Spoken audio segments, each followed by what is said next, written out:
தெய்வமே குறிஞ்சோலை நாட்டில் கொல்லப்பட்டு வந்த நலங்காக்கும் மருமத செல்வமே அற்புத ஜோதியே மகமாக கிளைந்திட முகவாறு பழிந்த வல்லபிரான் அகமகை மனிதரை நின்று ஜெகமாலின் நின்று தெங்குவதை எல்லாம் இறைவாய் மாயை நீக்கி மனிதர்களை படைத்து எங்களை வாழ வைக்கும் கந்தா கடம்பா கதருடைய வேளா கார்த்திகையா என்னால் உன்னை வணங்கிக் கொண்டிருப்பேன். இந்த வள்ளிக்கும் என் நாட்டு மக்களுக்கும் என்னை சான்ற கலைஞர்களுக்கும் நீதான் இருந்து நல்லருள் புரிய வேண்டும். முருகா முருகா முருகா முருகா. திருச்செந்தூரில் போர் புரிந்து சினமெல்லாம் பிடித்தது திருத்தலில் கோயில் கொண்டாடா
அக்கா மேலக்கு நல்ல வேலை வாங்கியாச்சு.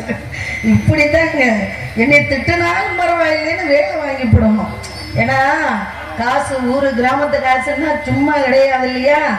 அப்பேற்பட்ட முருகப்பெருமானை வள்ளியாகப்பட்டவள் நினைத்து கொண்டே இருக்கின்றேன். ஆறுமுகா சரவணா பரமனின் அருள் கந்தா கடம்பா திருக்குமரா வானவர் குறை தீர்த்த வடிவேலா சூரவதை செய்ய வந்த சுப்பிரமணியா சண்முகா சராச்சரா சக்தி வைந்தா சங்கரன் முதல்வா முத்தமிழ் இறைவா ஐங்கரன் வெந்த அன்பு முருகா அறுவர் அருள் பால் உண்ட கார்த்திகையா. நம்மளாம் ஒரு பெண் கிட்ட பால் குடிச்சிருப்போம். முருகப்பெருமான் 6 கார்த்திகை பெண்களிடம் பால் குடித்து உடம்பை பலமாக வைத்திருக்கிறார். எதற்காக? அகந்தை பிடிப்பவர்களை அழிப்பதற்காக, திருமுறை பிடித்தவர்களை அழிப்பதற்காக, சக்திகளை மக்களுக்கு கொடுப்பதற்காக வைத்திருக்கின்றார். அப்பேற்பட்ட முருகப்பெருமானை தும்மரோட ஒரு ஆம்பளை இருந்தான்னு அவனை சும்மா உள்ளம்மா. ஆம்பளை அடக்கிறது யாருங்க உலகத்துல? பெண்ணு மட்டும்தான் அடக்க முடியும். எவ்வளவு நாட்டுக்கு ராஜாவா இருந்தாலும் வீட்டுக்கு புருஷன், நாட்டுக்குத்தான் ராணியப்பா வீட்டுக்கு அவன் மனைவியப்பா அப்படியெல்லாம் சொல்லியிருக்காங்க இல்லையா? அது போல எவ்வளவு பெரிய ஆணா இருந்தாலும் எங்கே பிறந்து வளர்ந்து வாழ்ந்து ஒரு பெண்ணு திருமணம் முடிச்சுட்டு வீட்டுக்கு வர்றா. அப்படி திருமணம் முடிச்சு வீட்டுக்கு வர்ற பெண்ணுக்கு அடங்கி இருந்து வரல, இந்த பயலுக்கு கால் கட்டு போட்டா அவன் சரியா உட்கார்ந்துருப்பான் அப்படின்னு சொல்லிப்படுறாங்கல்ல. எல்லாரும் உட்காந்துக்காக இவன் மட்டும் நிக்கிறானே. அப்ப இவனுக்கு ஒரு கால கட்டு போட்டா சரியா வந்துருவான்ல. கட்டு போட்டாது, கட்டு போட்டு அது தெரியுது பார்க்கும்போது.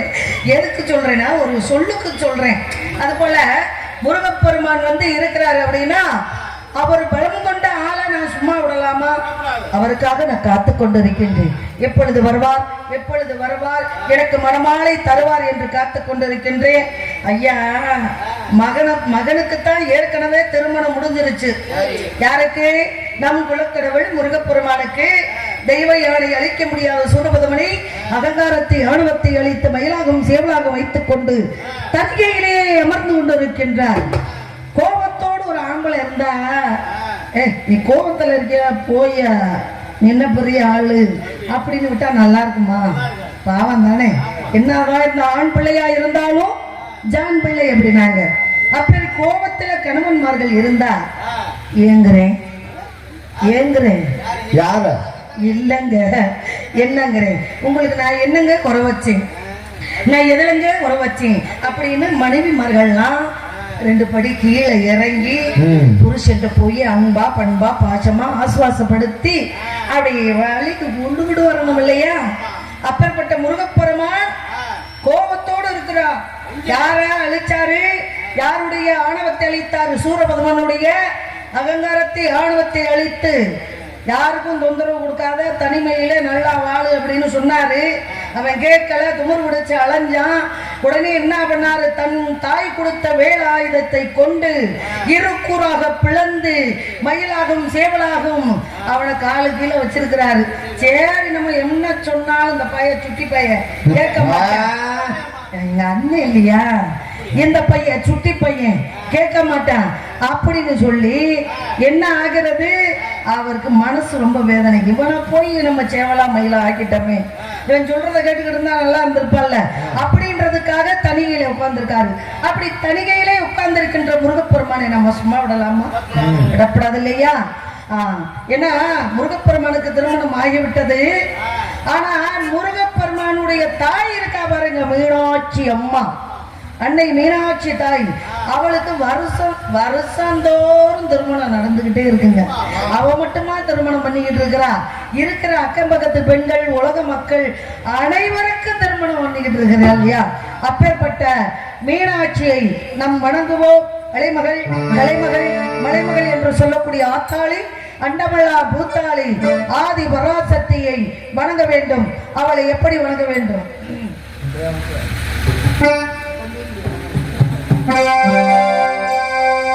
கொண்டை முடி அலங்கரித்து கொஞ்சம் தேடி கையில் வைத்து, கொண்டை முடி அலங்கரித்து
இந்த எல்லையோட சன்னிதானம் இந்த அழகிய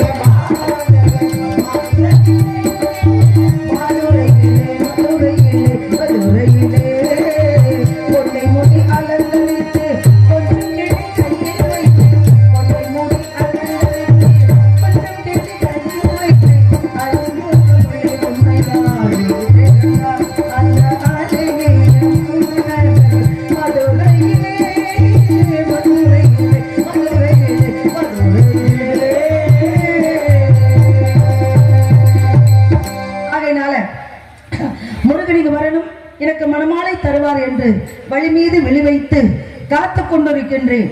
எப்படி தெரியுமா?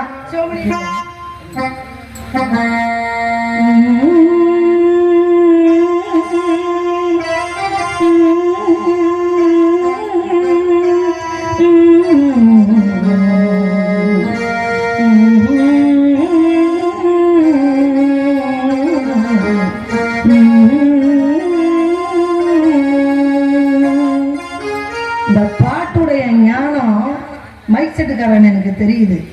அப்படி அந்த ராகத்தை இழுக்கும் பொழுது இந்த பாட்டு அப்படின்னு ஏத்துறாரு பாருங்க. ஏதோ நினைவுகள் கனவுகள் மனதிலே மலருதே காவேரி ஊற்றாகவே காற்றோடு காற்றாகவே தினம் காண்பதுதான் ஏதோ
ஒரு டீயை போடுங்க, ஒரு 10 டீயை வரிசையா போடுங்க.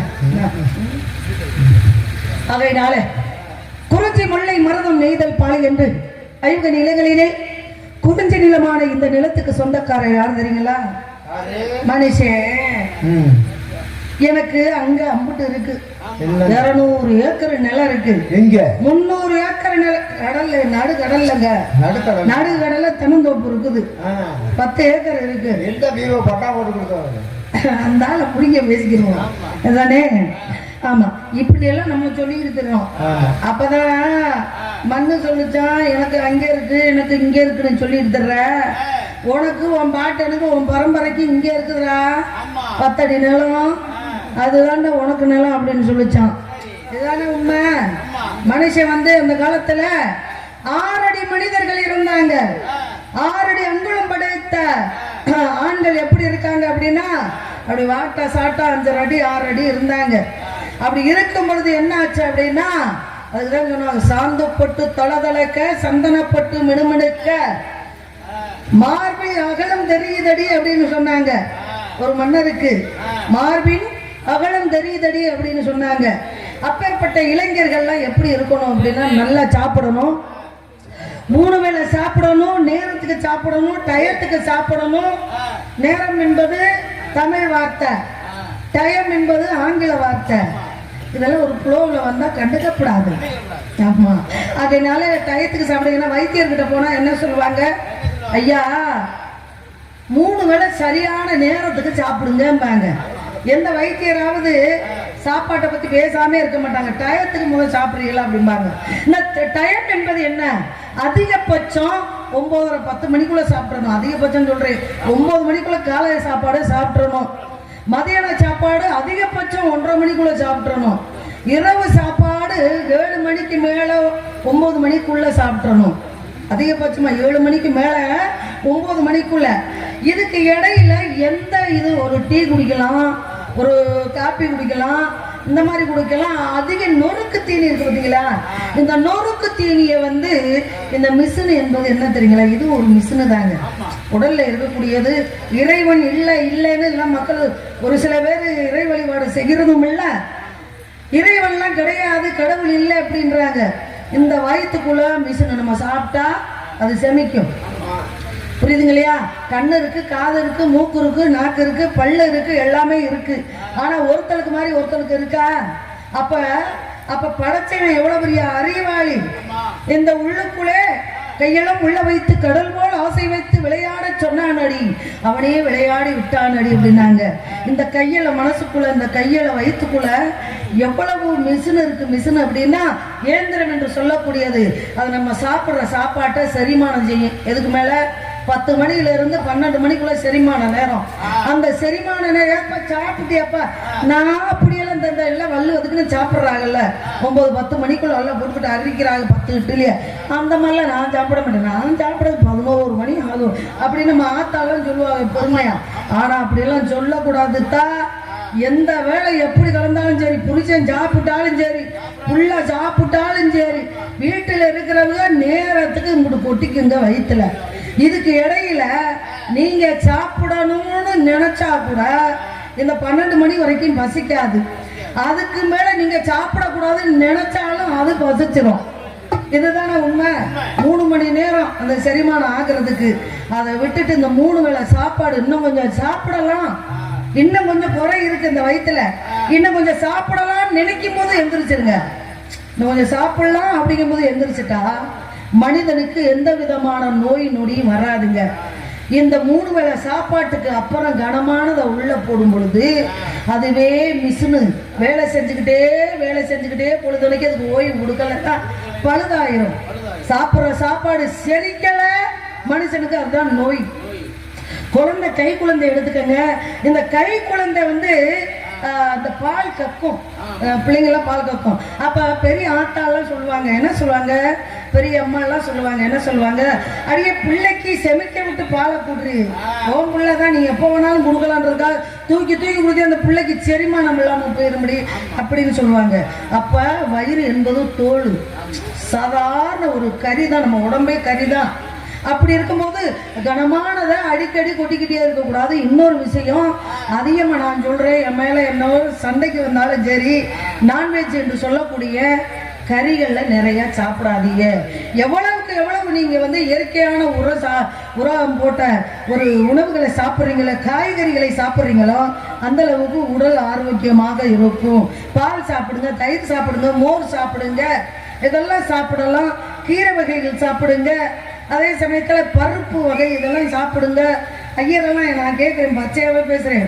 ஐயரெல்லாம் எந்த கறிங்க தின்றாங்க? கொழுன்னு இருக்கிறாங்க. பருப்பு தாங்க, பச்சரிசி சாதம் தாங்க. எங்கே நம்ம ஆம்பளையில் சாப்பிட சொல்லுங்க பச்சரிசி சாப்பாடு. ஏண்டி இது என்னடி ஒரு ஆடை அடிக்குது? புழுங்கரிசியை போடுங்க, அதை வேக வச்சு அங்கே போய் இங்கே போய் அதில் எந்த சத்துமே கிடையாது. இதில் பாருங்க, ஒரு விசேஷம் வந்துட்டா, இந்த ஒரு விசேஷம் வந்துட்டா என்ன நடக்குது? என்ன குழம்பு, என்ன மாப்பிள்ளை, ஏதோ விசேஷம் உண்டா, இருந்தா அப்படின்றது. இந்த கிடாவு இருந்தல டானிக்கு போடுறாங்கல்ல, டானிக்கு குடிக்க கொடுப்பாங்க. அது எனக்கு தெரியாது. டானிக்கேன்னு சொன்னா நீங்க புரிஞ்சுக்கணும். இந்த டானிக்கையை சாப்பிட்டு நம்ம மச்சினை வீட்டுல கிடாவு இருந்திருக்கு அப்படின்னு வளைச்சுக்கிட்டு கட்டுறது, இங்க அடைச்சுக்கிட்டு ஆகையினால நான் என்ன சொல்றேன், கறி என்பது ஆசைக்கு 2 சாப்பிடுங்க. அதே சமயத்துல கறியை சாப்பிட்டீங்கன்னா ஆட்டுக்கறி, டானிக்கு சாப்பிட்டீங்கன்னா ஆட்டுக்கறி தொடவே தொடாதீங்க. சாப்பிட்டீங்கன்னா அது ஒரு மாதிரியா போயிருது. ஆகையினால இப்படியெல்லாம் உடலை ஆரோக்கியமா வச்சுக்கங்க. தலைக்கறி மட்டும் சாப்பிடக்கூடாது. எங்க நான் ஆட்டுக்கறியோ திங்க வேண்டாம்னு சொல்லி ஒரு தலைக்கறியும் ஆள் கறின்றான். இவர் சொல்றது உண்மைதான், அதுதானங்க உண்மை. ஆகையினால மனிதர்கள் எப்பொழுதுமே உடலை ஆரோக்கியமா வைத்துக் கொண்டு தானங்களையும் தர்மங்களையும் செஞ்சுக்கிட்டே இருங்க. இதுதான் என்னால முடிஞ்ச கருத்துக்கள், நிறைய சொல்லலாம். ஆகையினால முருகனை நான் எப்படி காதலிக்கிறேன் அப்படின்னா, ராத்திரியில் பூத்திருக்கும் தாமரைதான் பெண்ணும் ராசசுகம் தேடி வர தோன்றும் கண்ணோ. ராத்திரியில்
ஏன்னா வீடு பலமாக இருக்க வேண்டுமானால் அஸ்திவாரம் பலமாக இருக்க வேண்டும். எப்பொழுது வருவார் என்று அவருக்காக நான் 2ஆம் தரமா போகணும். அப்படின்னு என்னங்க பண்றது? நானும் வயசுக்கு வந்து ஏங்க நானும் வந்து கௌரவமா சொல்லணும். நானும் பெரிய பிள்ளையாகி 1.5 மாசம் ஆச்சு. 13 வயசு தான். 13 வயசுல தான் பிள்ளைங்க பெரிய பிள்ளைங்க ஆவாங்க. இதுல வந்து இந்த பிராய்லர் கோழி இருக்குதுல, அதெல்லாம் குடிச்சிங்கன்னா 10 வயசுலயே வந்துருங்க. ஏன்னா கோழி என்பது சூடு தானங்க. ஆமா, அவையினால அதெல்லாம் பிள்ளைங்களுக்கெல்லாம் கொடுக்க கூடாது, பெண் பிள்ளைகளுக்கெல்லாம் கொடுக்க கூடாது. ஆகையினால நானும் பெரிய பிள்ளையாகி 1.5 மாசம் ஆயிடுத்து. எத்தனை கிலோ கறி சாப்பிட்ட? அப்படியெல்லாம் கிடையாதுங்க. நாங்க எப்போதுமே தேனு, நாங்க வந்து தேனும் தினைமாவும் சாப்பிடுறவங்க. ஆமா, அவையினால என்னோட ஆளான பிள்ளைகளை சித்திர திருவிழாவில அங்க ஒரு பிள்ளைய இங்க ஒரு பிள்ளைய இழுத்துக்கிட்டு தெரியுதுங்க. நான் சும்மா இருப்பேனா? பார்த்தேன். நானும் ஊருக்குள்ள சுத்துறேன், ஒரு வய ஆப்பிடல. என்னை கண்டு விரண்டு ஓடுறானுங்க. என்ன காரணம்? பேயின்னு நினைச்சு. ஆமா, பேய் பிசாசு. வள்ளி பக்கத்துல வந்தா புஷ்பமாயிருவானுங்க. புஷ்பமா வள்ளி என்பவள் யாரு? மகாலட்சுமியுடைய அம்சம் வள்ளி. அந்த மகாலட்சுமியுடைய அம்சமா இருக்கக்கூடிய இந்த வள்ளிய அவரு என்ன பண்றீங்க? என்ன பண்றீங்க? வீடியோ சொல்றாங்க. என்ன பண்றீங்க? நீங்க எல்லாம் பண்ணவே கூடாது. அது வாட்டை எடுத்துக்கிட்டு தான் இருக்கும். நீங்க கவலைப்படாதீங்க. அவர் போட்டுட்டாரு, என்னன்னு போய் பாருங்க. அப்பேற்பட்டவரை அவரு தாங்க பார்க்கணும். முருகப்பெருமான் தாங்க வள்ளிய நினைக்கணும், பார்க்கணும், நோக்கணும். அப்புறம் நாங்க 2 பேரும் காலையில எல்லாருக்கும் சாப்பாடு ஓட்டு, கல்யாணம் பண்ணி, காது குத்து வச்சு அப்படியெல்லாம் நடக்கணும். ஆனா எப்படி நடக்கணும் அப்படின்றது ஒண்ணு இருக்கு.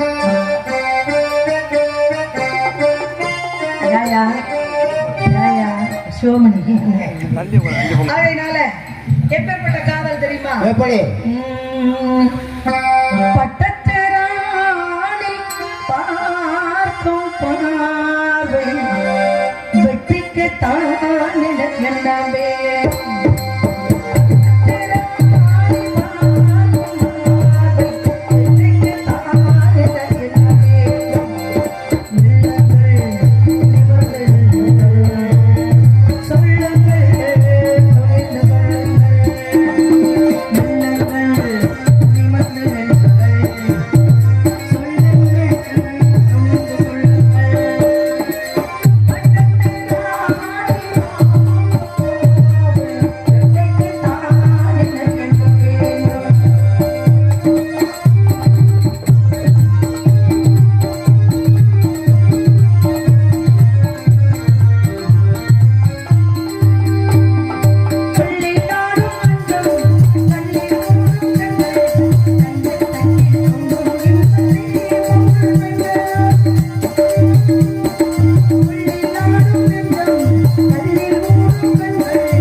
பாசமலர போடணும் அண்ணனுக்கு.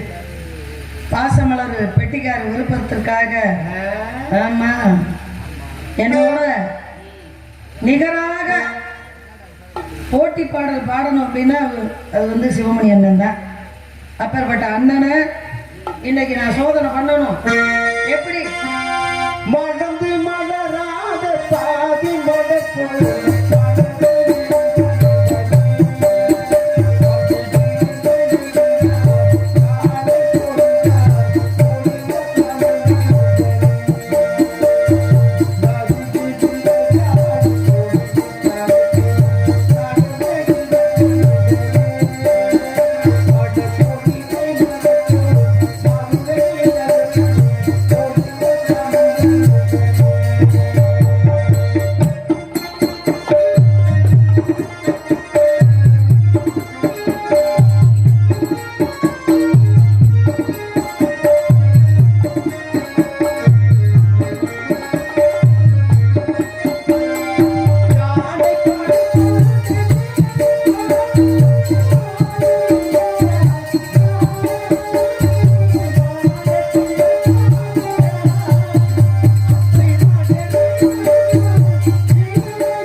நன்றி நன்றி. அந்த வணக்கத்தை தெரிவித்துக் கொண்டு முருகப்பெருமான் வர வேண்டும்.